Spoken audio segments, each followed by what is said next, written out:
Assemblymember Jackson, you are recognized. Thank you very much, Madam Speaker. I rise to present a legislative Black Caucus priority measure, ACA-7, which will allow the governor to approve exemptions to Prop 209 for the purpose of saving the lives of communities who have suffered from marginalization and oppression due to the racist laws of this country and the state of California that has caused gross biopsychosocial inequities. Since 1996, Prop 209 has served as a barrier towards implementing potential programs to assist vulnerable communities who have intentionally been neglected and left behind for over 400 years. That is why the newly released reparations report affirmed that Prop 209 substantially limits the state from remedying the systemic racism in California, in education, housing, wealth, employment, and health care, which is implanted in laws, policies, and institutions that perpetuate racial inequities. Therefore, Prop 209 is an unjust law. It was St. Thomas Aquinas who argues that an unjust law is no law at all. In civil disobedience, Henry David Thoreau also called into question the legitimacy of any law that was unjust. He says unjust laws exist.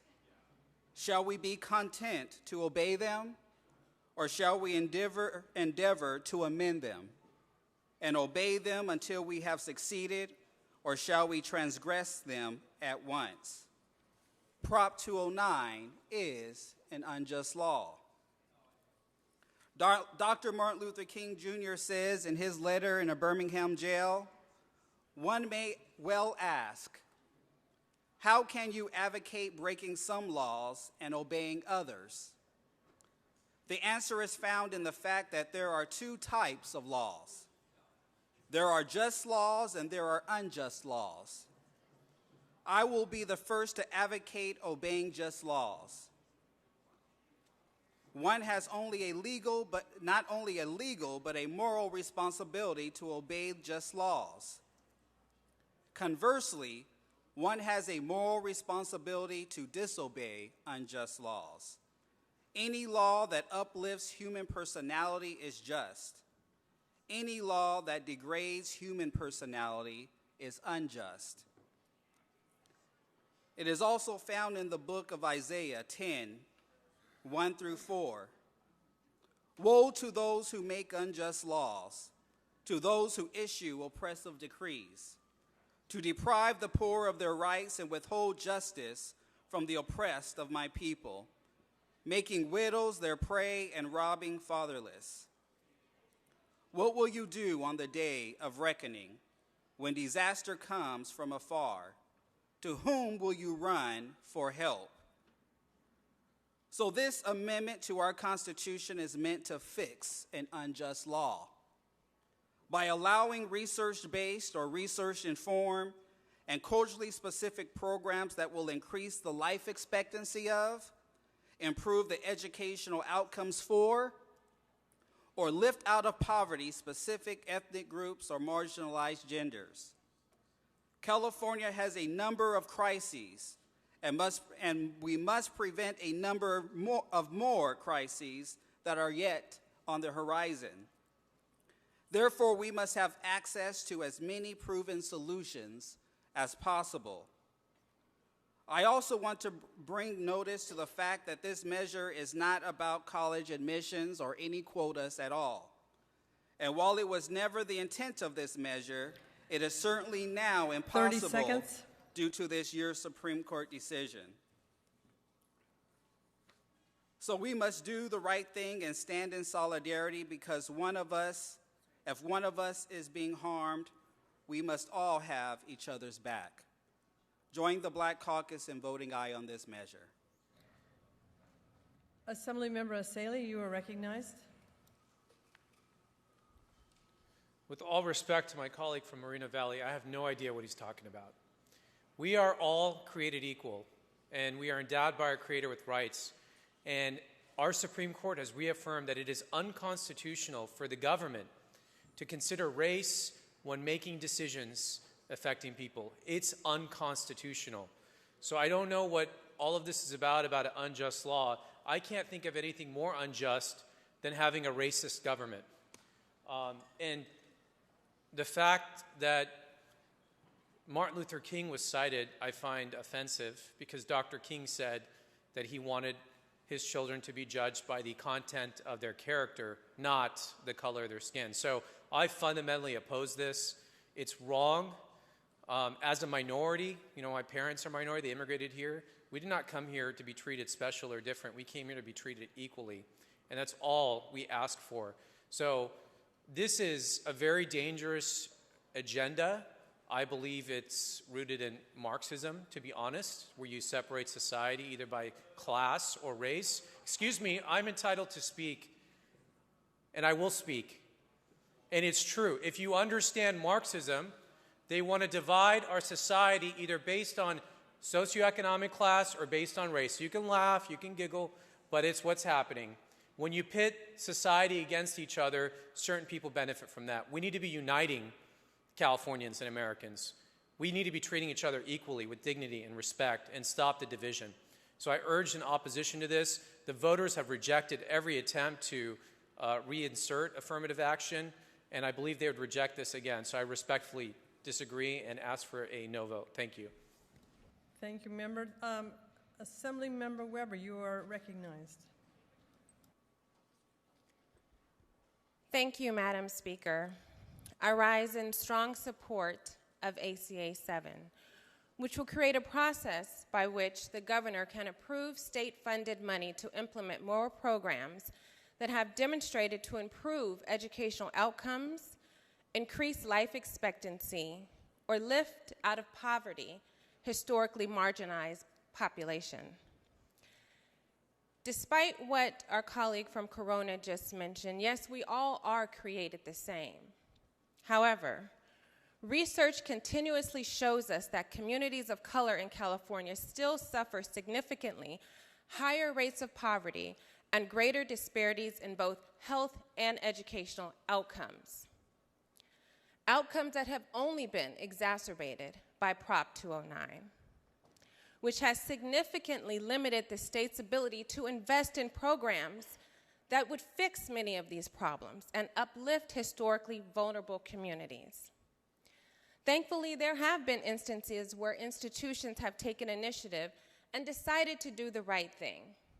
For example, in 2017, Fresno Unified established the Office of African American Academic Acceleration, where they invested $9 million to identify and address the causes of why certain students had lower academic achievement outcomes. They were also the first to launch the HBC Step Up Pathways program, the state's first dual enrollment program between an HBCU in South Carolina and Fresno high schools, to offer online courses, support services, campus visits, and a glimpse of an HBCU experience. And as an alum of an HBCU, probably the only one on this floor, a proud alum of an HBCU, Xavier University of Louisiana, I am very happy that Fresno Unified decided to do this. We want all of our children to be successful here in California. We want all of our residents to be successful here in California. And if we need to implement programs that will target certain groups that are struggling, that is our job. And for that, I urge you to vote an aye on ACA-7. Thank you. Assemblymember Gallagher, you are recognized. Yes, thank you, Madam Speaker and members. I do have a lot of trouble following the author's logic.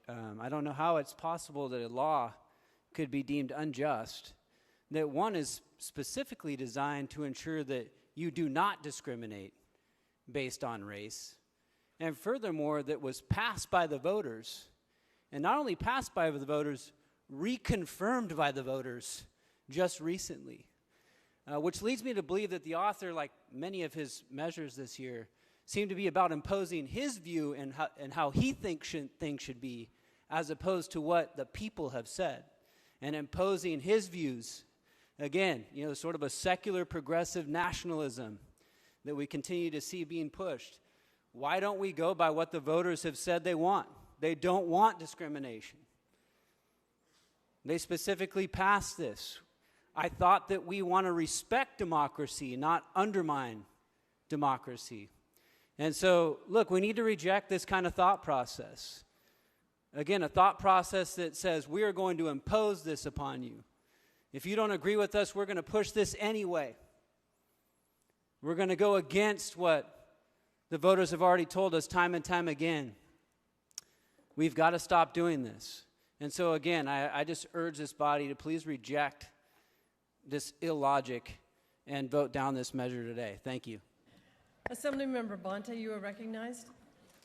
Madam Speaker and members, I rise today as a proud co-author of ACA-7 and would like to thank the good gentleman from Moreno Valley for introducing this groundbreaking constitutional amendment.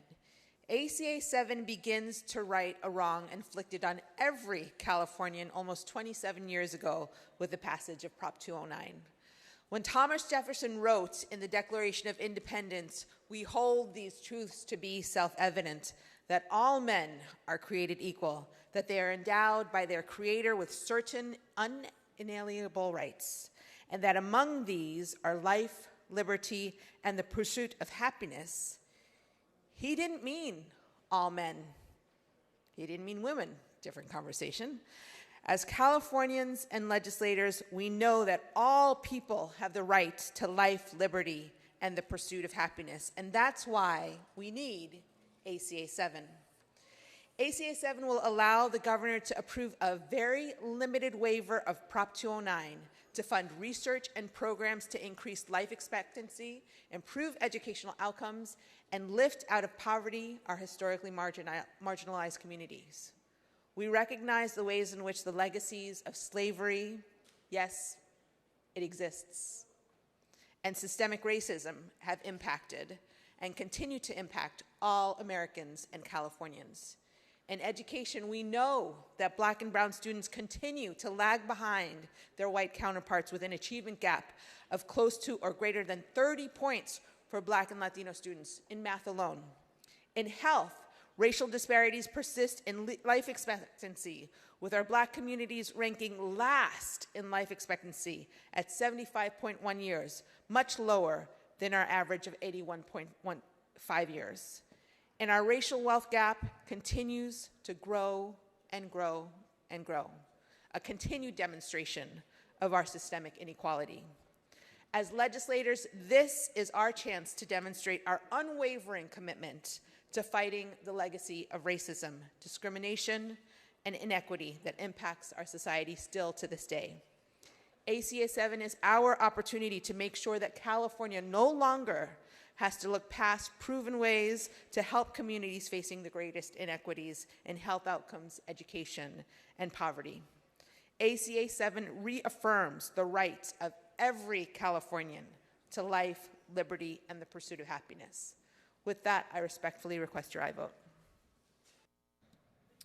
Seeing no further discussion or debate, Assemblymember Jackson, would you like to close? Thank you very much, Madam Speaker.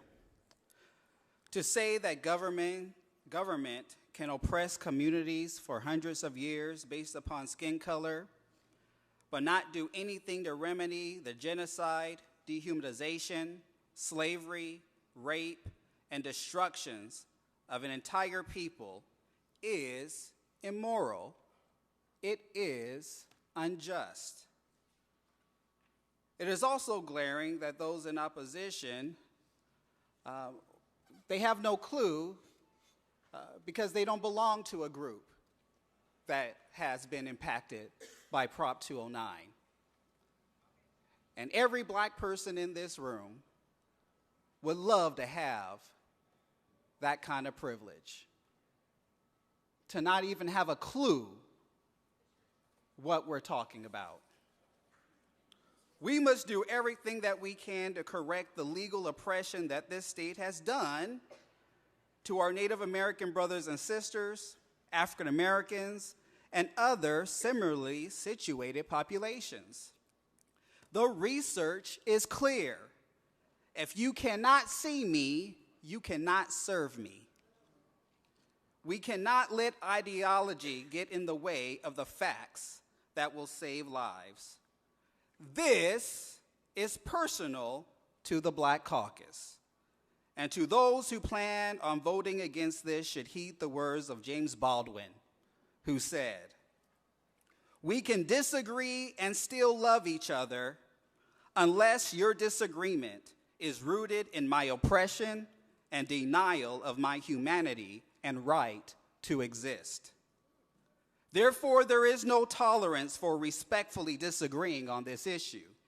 There is no room for decorum when it comes to the very existence and atonement of my people. Join the Black Caucus in voting aye." Members, this is a 54 vote. Clerk will open the roll. All those vote who desire to vote. All those vote who desire to vote. All those vote who desire to vote. Clerk will close the roll. Ayes 56, noes 15. Resolution is adopted.